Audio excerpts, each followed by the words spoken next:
नमस्कार, स्वागत है नारद मुनि के खास शो फेस टू फेस में और मैं हूं आपके साथ जुबैर कुरैशी। ये भोपाल शहर के लिए फख्र की बात है कि हिंदुस्तान के इतने बड़े शायर जनाब जिया फारूकी भोपाल में रहते हैं।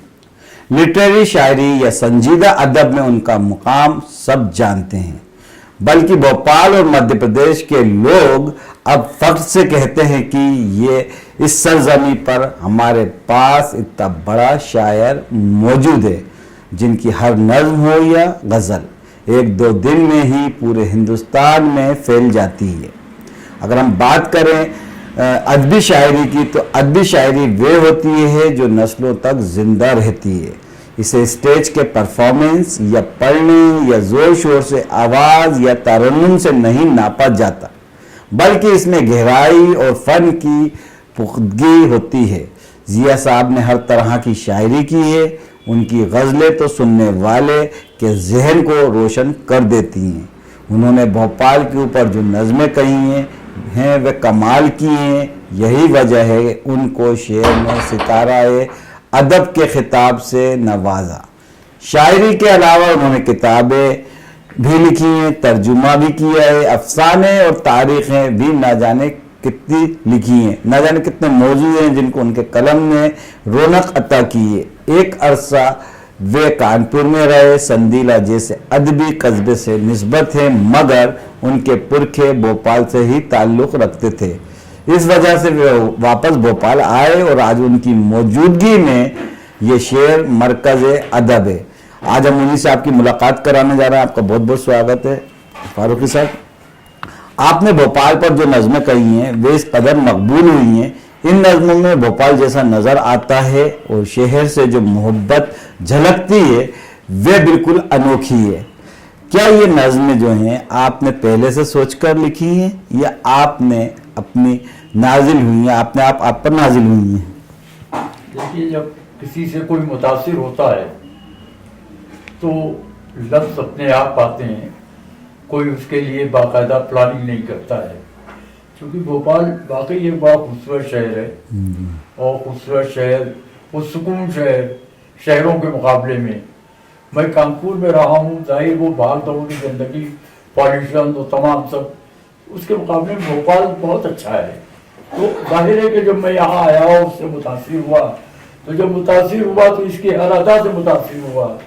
इसके पहाड़ियों से भी हुआ, इसके सब्ज़े से भी हुआ, इसके तालाब से भी हुआ, तो यहाँ की शख्सियात से भी हुआ।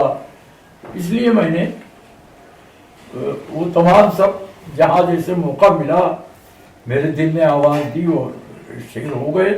उसमें कोई शऊरी कोशिश नहीं थी मेरी कि मुझे कहना ही है भोपाल पे या किसी को खुश करना है मुझे, ऐसा कुछ नहीं था।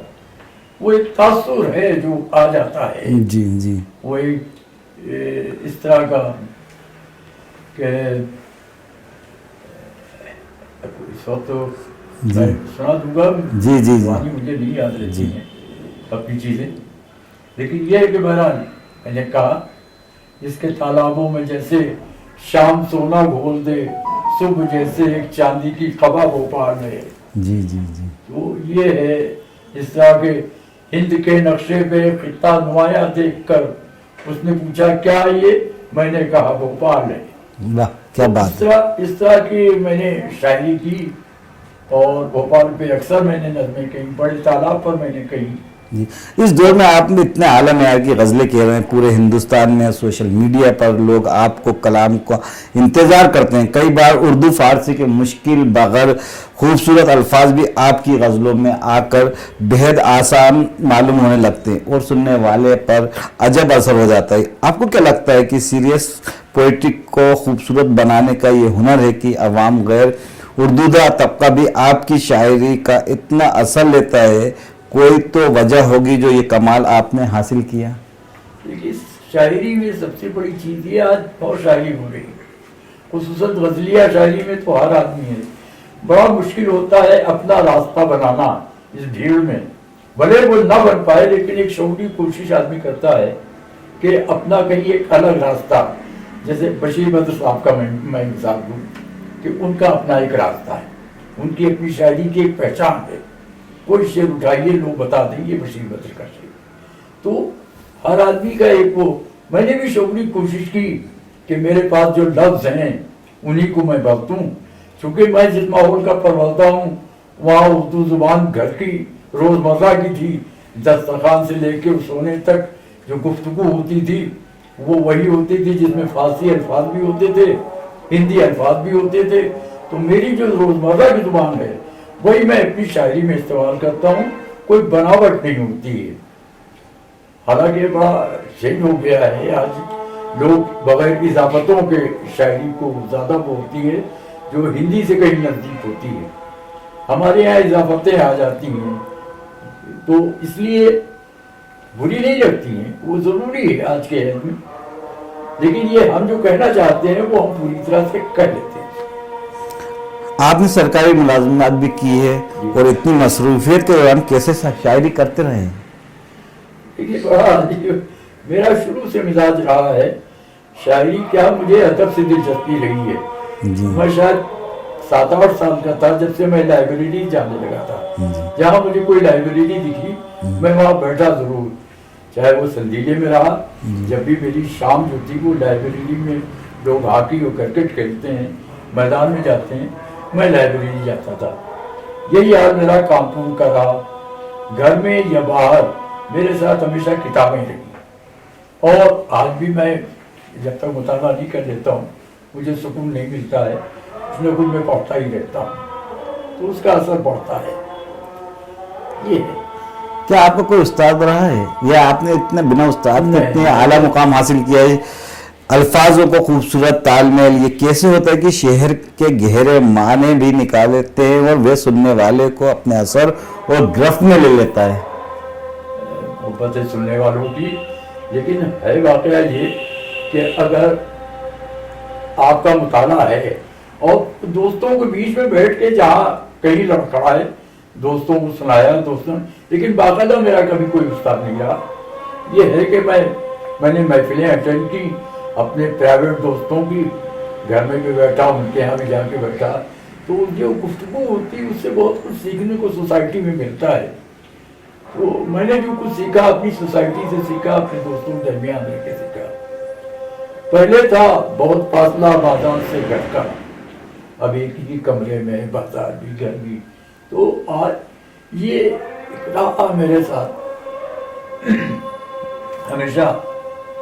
और मैं समझता हूँ कि जो सीखते हैं, अरूज सीखा या दूसरे फन सीखा कि शेर कैसे कहा जाए, तो वो शेर तो कह लेते हैं, लेकिन वो जो भावनाएं होती हैं अंदर की, जो हमारे जज्बात और एहसासात होते हैं, वो बेसाख्ता जो आते हैं वो बेसाख्ता नहीं आ पाते हैं। दूसरे सबसे बड़ी चीज जो है शायरी के मामले में, ये खुदादाद सलाहियत होती है। जबरदस्ती कोई किसी को शायर नहीं बना सकता, न कोई बन सकता है। आप देखते हैं अक्सर ये होता है कि साहब इल्ज़ाम आता है कि साहब इन्होंने इनकी शायरी उनकी शायरी ले ली वगैरह वगैरह। तो उसकी बुनियादी वजह यही है कि वो पढ़ना तो चाहता शेर, लेकिन उसका मिजाज नहीं बन पाया, तो वो उस तरह से शेर नहीं कर सकता जो एक पैदाइशी मिजाज जिसका है शायरी के सिलसिले में। ये एक बड़ा फर्क हो जाता है। बहुत से लोग देखिए आप कि कुछ नहीं पढ़े लिखे हैं, बिल्कुल एक लफ्ज, लेकिन साहब उनके आशार होते।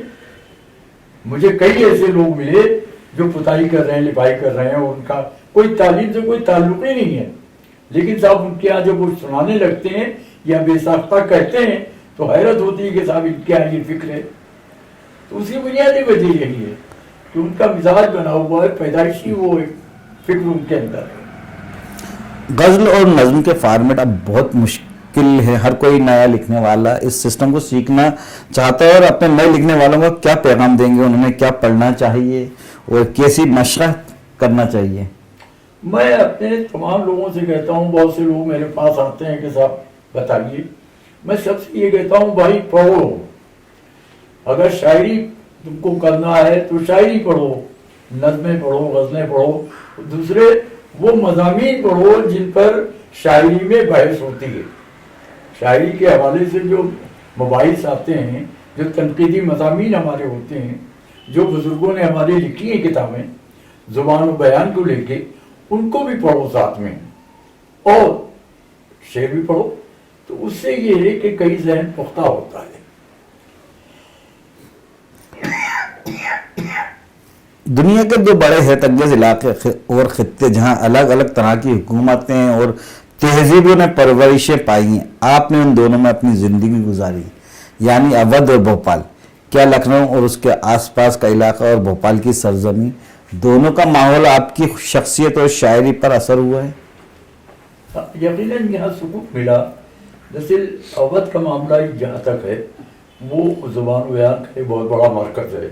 उनकी अपनी रवायात हैं, उनके अपने मामलात हैं। तो ज़ुबान बयान का जहाँ तक मामला है, भोपाल में भी वही चीज़ है कमोबेश, बल्कि ये कस्बाती मिजाज शहर है। कस्बाती मिजाज शहरों में जो है वो अदब अच्छा तख्लीक किया जाता और कहीं उस पर उस तरह का रोगन नहीं लगता है जिस तरह के बड़े शहरों का की कसाफत आती है। तो अवध से कोई ख़ास फर्क नहीं है, बल्कि सुल्तान जहाँ बेगम और शाहजहाँ बेगम, उससे पहले सिकंदर जहाँ बेगम के ज़माने में अवध के लोग आते रहे। तो यहाँ जो ज़ुबान आज बोली जा रही, ये कोई अजनबियत नहीं है, ये कमोबेश तो वही ज़ुबान है कि वहाँ बोली जा रही, वो यहाँ बोली जा रही। और तहजीबी रख रखाव तो थोड़ा बहुत कहीं ना कहीं फ़र्क होता है। हमारे यहाँ का दूसरा थोड़ा सा फ़र्क हो जाता है, यहाँ दूसरा है, लेकिन बाकी कहीं कोई फ़र्क नहीं है लेकिन सोच में उसमें। बल्कि यहाँ चूँकि खतबाती मिजाज जैसा मैंने कहा, तो यहाँ वो ग्रुप नज़दीक है एक दूसरे से, एक दूसरे के हमदर्द हैं, एक दूसरे से सीखने के बड़े मौके हैं, जो कम से कम अब लखनऊ जैसे शहर में मुश्किल हो जाता है। एक ये सब एक दौर था जब हिंदुस्तान में फारसी, अरबी, उर्दू के एक से एक आला और एक से एक मशहूर और मारूफ शायर और अदीब हुआ करते थे। लेकिन अगर आज हम देखें तो हिंदी के कवि आपको मिल जाएंगे, लेकिन उर्दू, फारसी और अरबी के शायर एक तरह से लुप्त होते जा रहे हैं, गायब होते जा रहे हैं। क्या वजह है? देखिए, ऐसी अपनी एक जुबान होती है।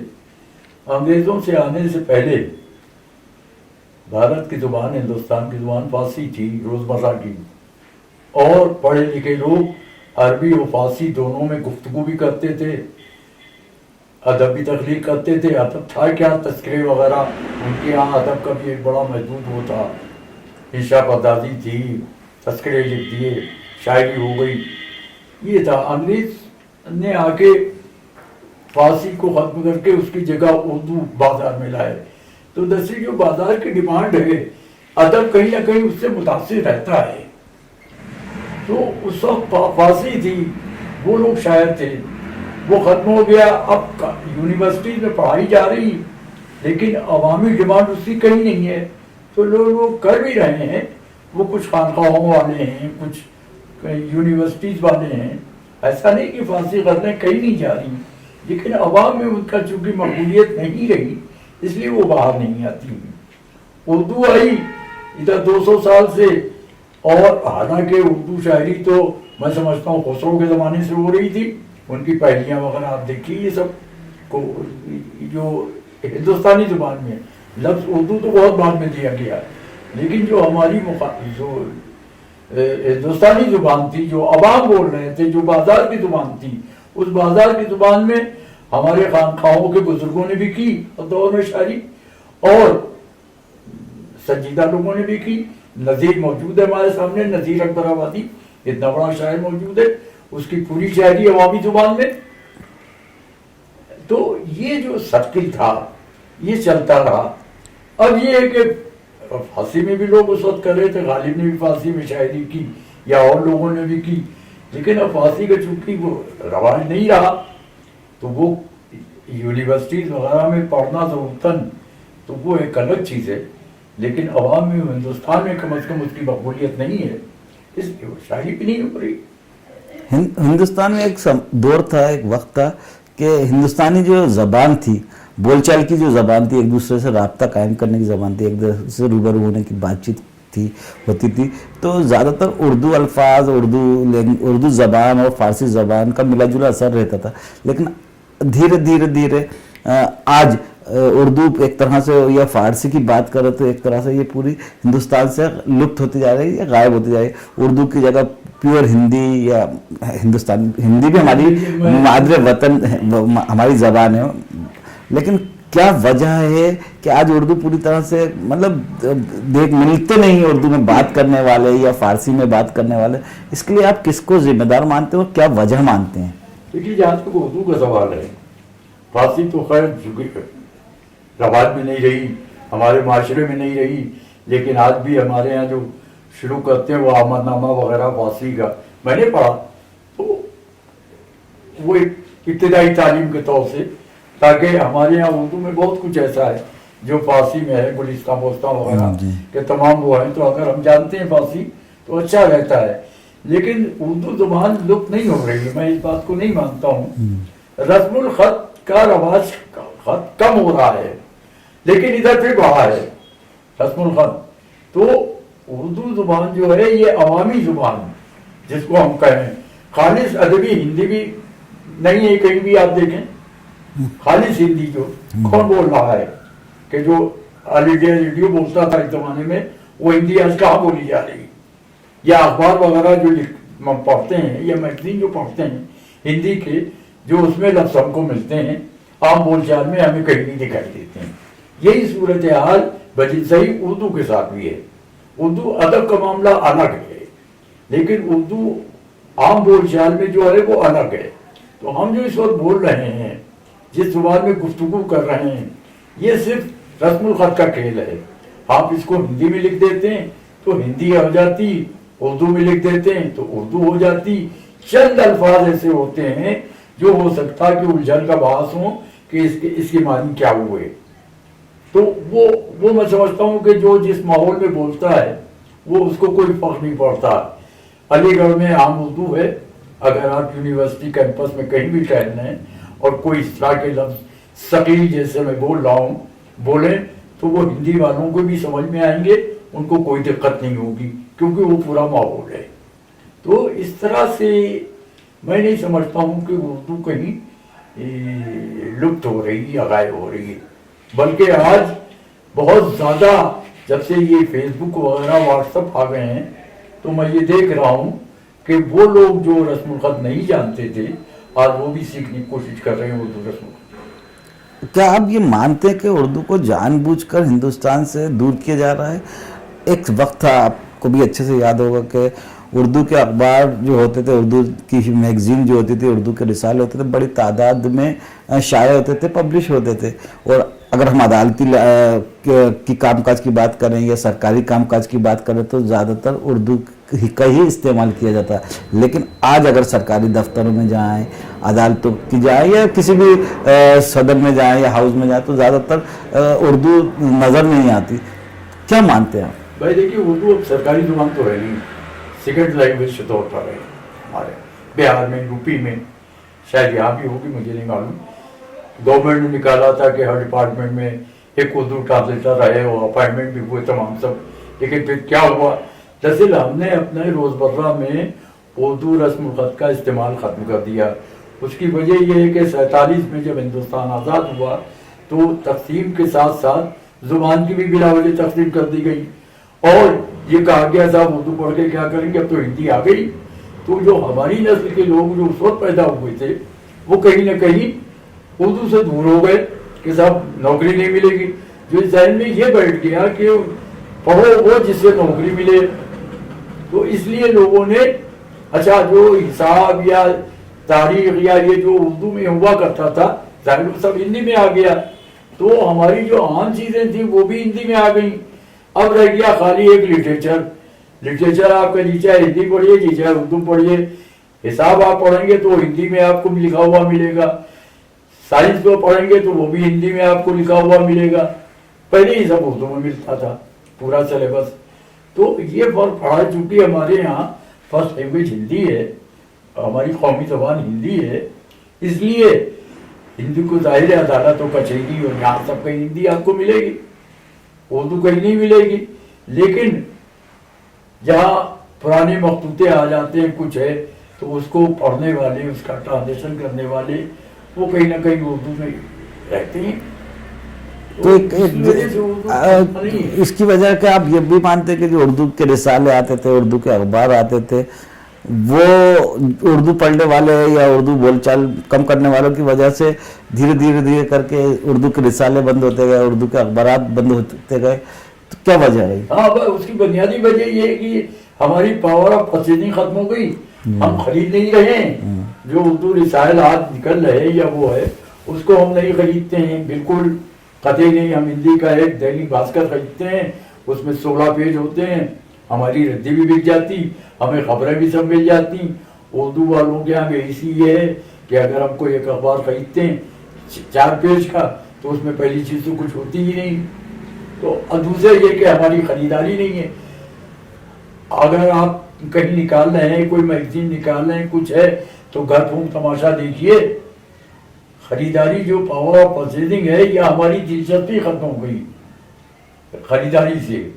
مجھے یاد ہے کتنے اخبار وہ نکلا کرتے تھے ہمارے ابھی بچپن تک، 20ویں صدی اور شمع اور یہ گرم کیک کی طرح بکتے تھے۔ آج پتہ چلا کوئی ایسا رسالہ مجھے نہیں دکھائی دیتا جو اس طرح سے بکتے ہوں لاکھوں کی تعداد میں۔ ہوتا یہ ہے کہ آدمی کسی طرح سے میگزین نکالتا ہے، پھر وہ اعزازی کاپیاں بیچتا ہے 25-50، پھر کہیں 150 کاپیاں کچھ سرکاری ادارے وہ خرید لیتے ہیں، تو وہ کر کے اس کا گھاٹا پورا ہو جاتا اور اس کا شوق بھی پورا ہو جاتا کہ ہم نے خرچ کر دیا۔ تو یہ جو دھندا ہونے لگا ہے اور ہم نے اس میں اپنی بے حیثی درج کر دی کہ ہم خریدتے نہیں ہیں رسائل، جو صاحب حیثیت لوگ ہیں وہ بھی نہیں خریدتے ہیں۔ اچھا دوسری بات بھی ہے کہ آپ خریدیں تو اس میں ہے کیا؟ جو بہت پڑھا لکھا سب کے وہ چاہتا ہے خریدے، ظاہر بنیا نہیں خریدے گا، اس کی کوئی دلچسپی نہیں۔ پہلے دکاندار خریدتے تھے، ہر ہوٹل میں اردو کا اخبار مل جاتا تھا، آج سارے دیکھا یہ کہیں اردو کا اخبار آپ کو نہیں ملے گا۔ اس کی وجہ یہ تھی کہ پہلے ہم پڑھتے تھے اور ہم خریدتے بھی تھے۔ اب ہم آنے والے اگر 20 آدمی آئے چائے پینے تو 2 ہی آدمی اردو والے ہیں، 18 آدمی جو ہے وہ اردو جانتے نہیں۔ تو وجہ کیا ہے وہی کہ آخر آج جو لوگ اردو سے دور کیوں ہوتے جا رہا ہے؟ ایک اردو سے دوسری سیکنڈ لینگویج بھی مانی جاتی ہے، اور ایک اگر ہم بھی مسلم کا بات کریں یا مسلم سماج کی بات کریں تو آج مسلم سماج میں بھی لوگ اردو سے بہت دور ہو چکے ہیں۔ اپنے گھروں میں بچوں کو اردو کی پہلے ہر بچے کو اردو سے تعلیم دی جاتی تھی، اردو پڑھائی جاتی تھی، اردو سکھائی جاتی تھی، اردو لکھائی جاتی تھی۔ اب تو اسکولوں میں بھی اگر اردو کا سبجیکٹ ہو تو لوگ سنسکرت یا فرینچ یا دوسرے سبجیکٹ چوز کرتے ہیں، اردو آپشنل سبجیکٹ بن کے رہ گئی ہے۔ دیکھیے بڑا عجیب معاملہ ہے، اردو زبردستی مسلمانوں کی زبان کہہ کے تھوپ دی گئی مسلمانوں پہ۔ مسلمان ابھی تک اس بات کو ہضم نہیں کر پایا کہ اردو ہماری زبان ہے، اس کو روزی روٹی والی زبان چاہیے، تو جو مارکیٹ میں زبان اس کو مل رہی ہے جس سے اس کی روزی روٹی چلے تو وہ زبان پڑھے گا۔ آپ نہ کہتے رہیے صاحب اردو مسلمانوں کو کہا صاحب میری زبان ہے، میں کیا کروں اس کو رکھ کے؟ بھائی جب مجھے اس سے روٹی نہیں مل رہی ہے تو شاعری کے لیے لڑکا اگر شاعری کر رہا ہے تو سیکھ لے گا، ہمیں تو روزی روٹی ملنی چاہیے۔ ہم جھگڑا ہو گیا تھانے چوکی جانا ہے تو ہم اگر اردو میں لے کے گئے تو دروگا جی پہلے 2 ڈنڈے مار کے باہر بیٹھا دیں گے، وہ ہماری FIR تھوڑی لکھیں گے، اور ہندی میں ہم لے جائیں گے تو وہ فوراً دیکھیں گے، سنائی کریں گے اور کام ہو جائے گا۔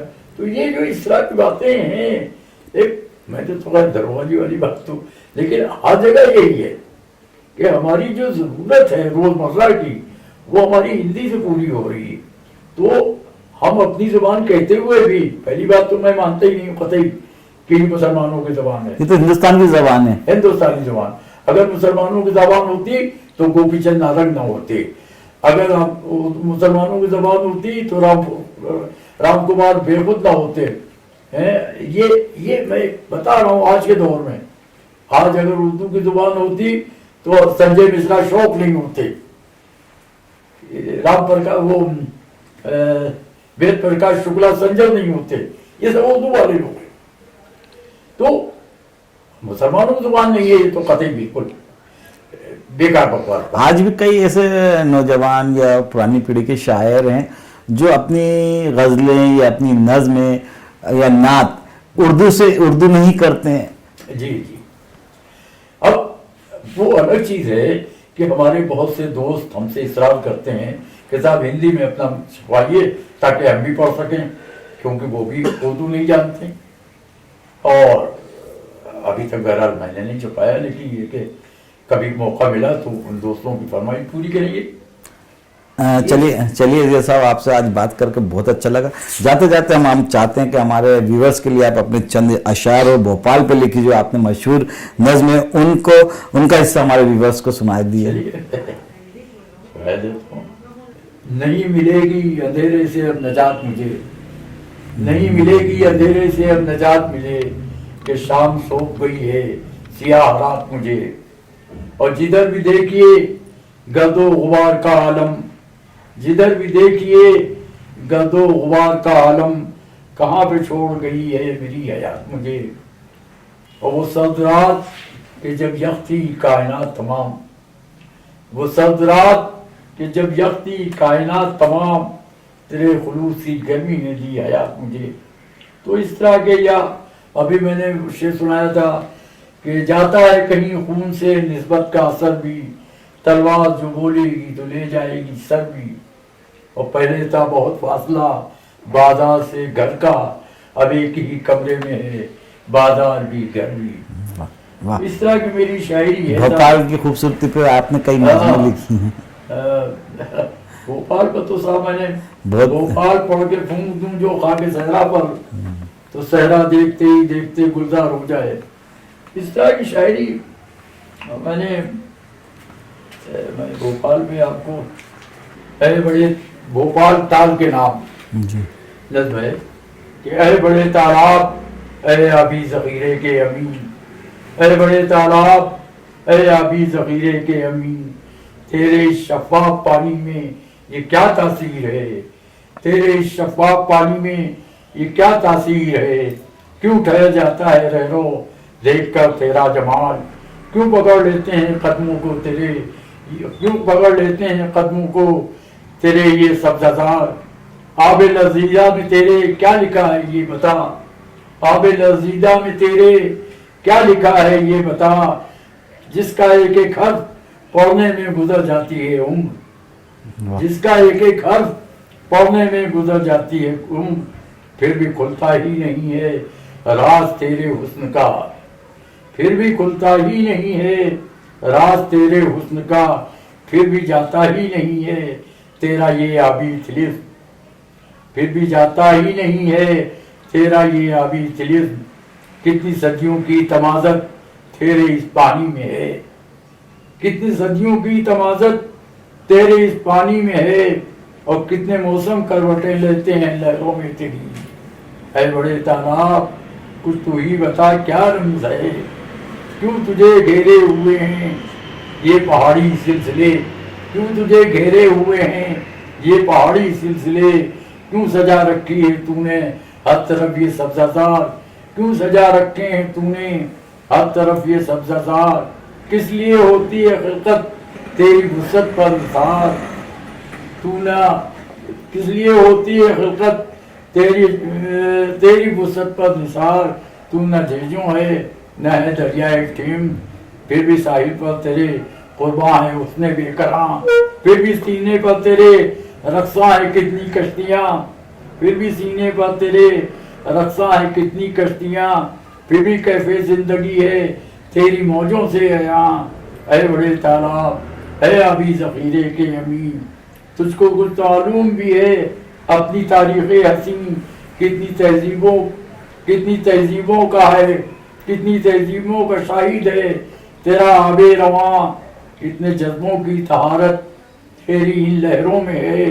कितने मौसम हो गए शादाब आंचल से तेरे, काफिले कितने तेरे दामन में आकर बस गए, कैसे कैसे गौहरे नायाब तेरे इश्क में हो गए, बेकीमत तेरी आगोश में गुम हो गए, हो गए बेकीमत तेरी आगोश में गुम हो गए, आज उनका नाम लेवा भी यहाँ कोई नहीं।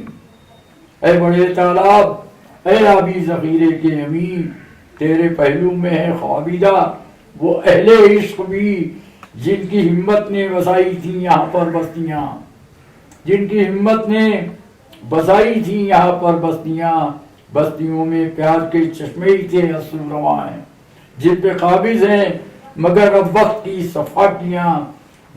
सफाकियों का एक शाहिद तू भी है, वक्त की सफाकियों का एक शाहिद मैं भी हूँ, फिर भी ये ताराब ऐ अभी ज़ख़ीरे के अमीन, यूं तो तेरा ये जमा पहकर बज़ाहिर ताल है, दर हकीकत तो वक़ारे अज़मतो भोपाल है।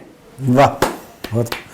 तो दोस्तों ये थे हमारे साथ अदब की दुनिया के एक ऐसी हस्ती और भोपाल की जिनको शान कहा जा सकता है, भोपाली क्या पूरी दुनिया की शान कहा जा सकता है, अदब अदब के एक ऐसे शख्स जिन्होंने शायरी में, नज़्मों में अपने हर चीज़ में, हर फन में अपना सिक्का जमाया है।